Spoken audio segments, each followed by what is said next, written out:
आज की इस वीडियो में हम लोग बात करने वाले हैं केस मेमोरी के ऊपर में। आज की इस वीडियो में मैं बताऊँगा कि केस मेमोरी क्या होता है, कैसे काम करता है और ये आपके सिस्टम को कैसे सुपर फ़ास्ट बना सकता है। तो वीडियो को पूरा देखिए और आखिर में आपको एक खास टिप दूँगा जिससे आपका कंप्यूटर पहले से तेज़ काम करेगा।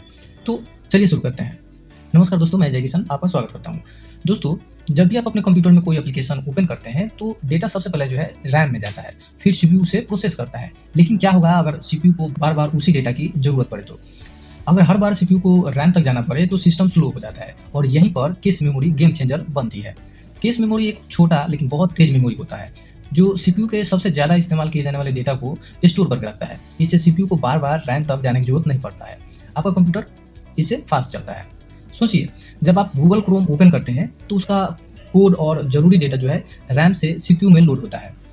अगर आप क्रोम बार-बार इस्तेमाल करते हैं, तो केस मेमोरी उस डेटा को सेव करके रख लेता है, ताकि अगली बार जब आप गूगल क्रोम को ओपन करें, तो वो झटपट खुल जाएगा। केस मेमोरी को हम लोग 3 लेवल में बाँट सकते हैं, L1 केस, L2 केस और L3 केस। L1 जो है सबसे तेज़ होता है, लेकिन स्टोरेज उसका कम रहता है।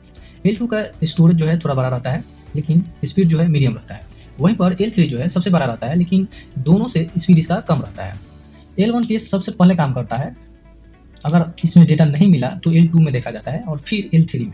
ये प्रोसेस इतना तेज होता है कि आपको पता भी नहीं चलता। अगर आप सोच रहे होंगे कि केस मेमोरी इतना खास क्यों है, आइए इसके फायदों पर भी नजर डाल लेते हैं। सबसे पहले सुपर फास्ट परफॉर्मेंस, बार बार इस्तेमाल होने वाला डेटा को तुरंत सीपीयू को मिलता है इसके द्वारा। उसके बाद दूसरा जो है बैटरी का बचत, सीपीयू को कम मेहनत करनी पड़ती है जिससे पावर की खपत जो है कम हो जाता है। उसके बाद हाई परफॉर्मेंस एप्लीकेशन इसमें तेज चलता है। अगर आपका लैपटॉप बार बार हैंग होता है तो ये हो सकता है कि उसमें कम केस मेमोरी हो, इसलिए तेज परफॉर्मेंस के लिए बेहतर प्रोसेसर वाला और ज़्यादा केस वाला लैपटॉप ही चुनें।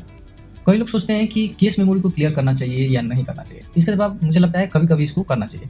कब आपको क्लियर करना चाहिए? अगर आपका कंप्यूटर या मोबाइल स्लो हो गया है, तो उस समय कर सकते हैं। दूसरा, अगर आपका कोई वेबसाइट जो है सही से लोड नहीं ले रहा है, तो उस समय उसका केस मेमोरी क्लियर कर सकते हैं। और कब नहीं करना चाहिए? अगर सिस्टम स्मूथ चल रहा है, तो आपको वहाँ पर करने की ज़रूरत नहीं है और बार-बार क्लियर करने से परफॉर्मेंस भी डाउन हो जाता है। तो अगर आपका सिस्टम सही से चल रहा है, तो केस क्लियर करने की ज़रूरत नहीं पड़ता है।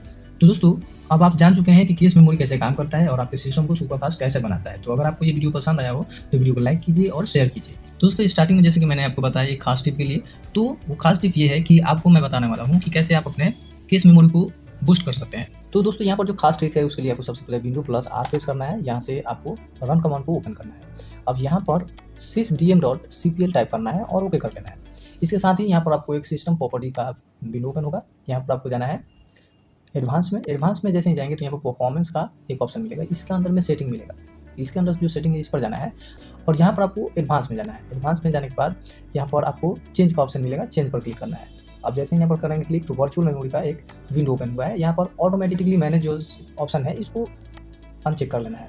इसके बाद आपको कस्टम साइज़ को चेक कर लेना है। यहाँ पर सिलेक्ट करने के बाद यहाँ पर इनिशियल साइज़ दिया है और मैक्सिमम साइज़ दिया है। तो दोस्तों, यहाँ पर आपको क्या करना है कि आपका सिस्टम में जो भी रैम है, यानी कि जैसे कि मान लीजिए आपको 4 जीबी रैम है, तो उससे 1.5 गुना साइज़ जो है यहाँ पर आपको देना है एमबी में। ठीक है, जैसे कि मान लीजिए आपके सिस्टम में 4 जीबी रैम है, ठीक है, तो आपको यहाँ पर क्या करना है कि 6000 एमबी आपको यहाँ पर देना है। अब आपको मैक्सिमम साइज़ में क्या करना है, यहाँ पर 3 गुना ज़्यादा देना है। जैसे कि आप 4 जीबी का है तो यहाँ पर 12000 यहाँ पर दे देना है। ओके, अब आप ओके पर क्लिक करेंगे। ओके पर क्लिक करेंगे तो यहाँ पर एक मैसेज आया है। जो भी हमने चेंजेस किया है उसको करने के लिए जो है आपको सिस्टम को रीस्टार्ट करना पड़ेगा। तो इसके बाद आपको क्या करना है कि यहाँ पर आपको सिस्टम को रीस्टार्ट कर लेना है।